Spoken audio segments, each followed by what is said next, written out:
We are an intro-free channel. You're not gonna get an intro over here. We're jumping straight in. Today we're gonna be talking about 5 ways that your pain and your stress can be useful to you to really enhance and change and shift your perspective and mindset, and for the sake of you moving forward with your life in a positive way. The reason I wanted to make this video today is because I'm a weight loss page, or I'm a weight loss channel, or Instagram influencer, or whatever you want to call it. And that's mostly what my content revolves around. But when I was trying to lose weight and I was following influencers, a lot of the people weren't talking about the mindset.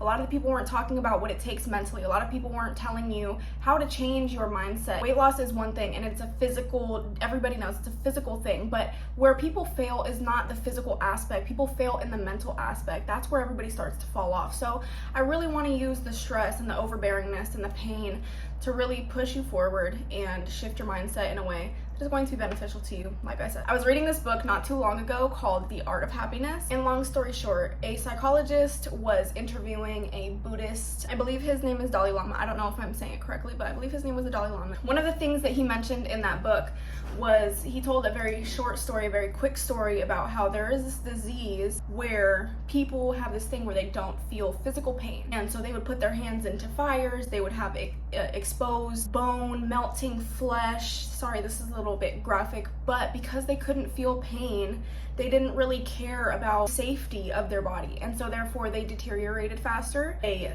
died off faster. Like they could chop a finger off and be completely fine and bleed out and feel absolutely nothing. And so with that point, he basically was saying pain is actually very useful. It's a part of our nervous system. It's the way that we tell ourselves something is wrong and therefore we need to fix it. With that being said, I'm going to go ahead and move forward with point number 1. Point number 1 is going to be change your perspective and treat pain as your teacher. Pain and stress is a signal from your nervous system that something is wrong and that something needs to change. So instead of resisting it and hating it, you have to learn from it. For example, if you're stressed about a deadline, that's a sign to you that you can learn from this, that you need to work on time management and therefore set higher standards for how you navigate your time. Just like physical pain teaches you not to put your hand on a burning hot stove, emotional pain will guide you in the exact same way, and you just have to be open to embracing the thought of learning from it. Throughout history, humans have survived from their pain, whether it's from avoiding predators or finding better living conditions. We have continuously learned from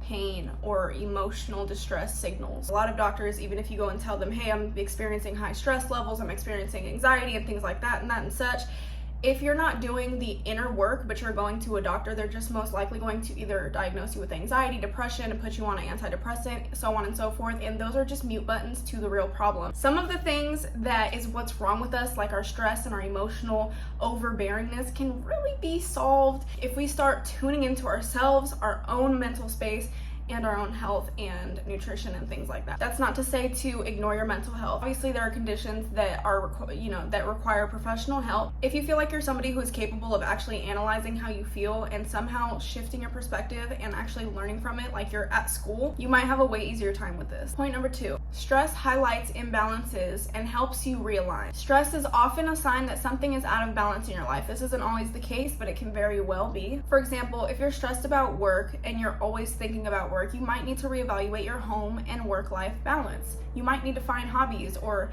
things that make you happy outside of work so that you're not constantly drowning in the thought of this place that you hate, that you don't want to keep going back to every single day. You kind of need to find that balance. When you clock out, find something that you actually enjoy doing. Find something that's actually more meaningful for you and prioritize your work-life balance. Stress isn't just an inconvenience. It's basically a compass pointing you into the direction of things that you might need to start shifting, changing, or veering into a new direction with. And I know it sounds scary because a lot of us are set in stone. We're in our places, we're in our jobs, we're in our families, we're in our relationships, we're in our friendships.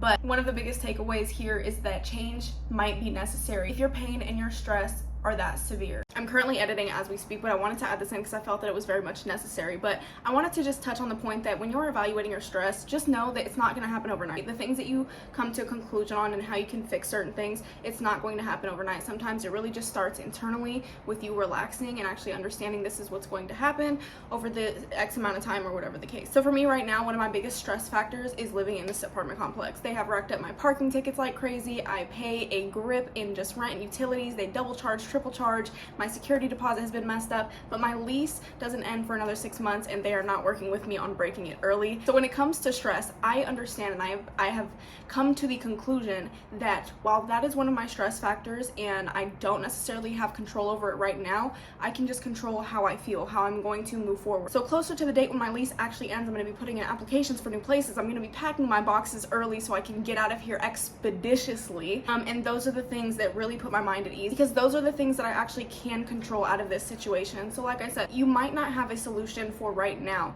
but you can start implementing little mental solutions in your brain that keep you from driving yourself up the wall and acting like you have absolutely no choice, no option, no future ahead of you. Anyways, that's just a little side note. So instead of ignoring your stress, evaluate it. Ask yourself, do I need rest? Do I need more human connection? Do I need to call a family member? Do I need to start a hobby? Point number 3, build emotional resistance and adaptability. If you're somebody who constantly is dealing with pain and stress repeatedly, you're basically building yourself an immune system. I know it's not easy to see it that way, but you truly are. The more you work out, the stronger you get. So the more you're going through pain, the more you suffer, the more you stress, you're building emotional resilience, even if it doesn't feel like it. For example, you can go through several breakups, but girls always say, every time you break up, you get better. You glow up harder. You go run a business. You go find a better man. That's the same kind of concept. The key is not to avoid the pain, but rather adapt to it and figure out how you can use it as one of your strengths. Historically, humans that dealt with pain and stress more often thrived and actually survived more than those who didn't. Building resilience is literally how you grow stronger. That song, "What doesn't kill you makes you stronger." Yeah, that's real. You can practice resilience outside of stress and pain by doing small things that make you uncomfortable daily, whether it's a cold shower, whether it's talking to people randomly in a grocery store,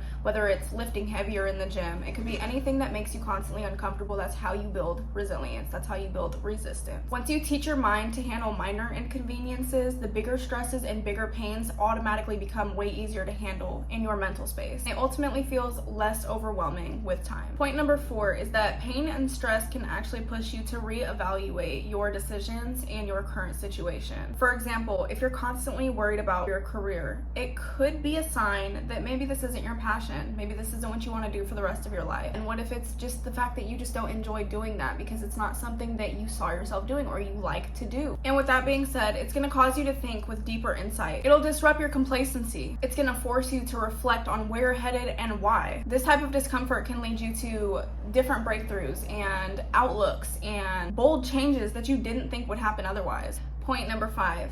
Stress and pain are ultimately going to build your character and your wisdom. Going through pain can ultimately, if you let it, allow you to become more empathetic, more strong, more wise. And that truly is a gift. The older you get, you will understand that wisdom and experience is truly a gift, no matter how hard it is. For example, overcoming financial hardship, that can bring a new sense of resilience, resourcefulness, and even gratitude. These are all qualities that will build a stronger, more adaptive version of you. Pain and stress can teach you about who you are, what matters to you most, what your priorities are. You can also develop depth, understanding, and even leadership qualities. Don't resent the pain. Embrace it as a chapter in your story that brings you a unique perspective. So with that being said, I want you to right now reflect on hardships, reflect on times that you were so stressed and so pained or so hurt. What did you actually learn? Are you okay now? Did you grow? Are you stronger in that one area than you were before? Pain and stress hurt. They can be very detrimental to our daily life, how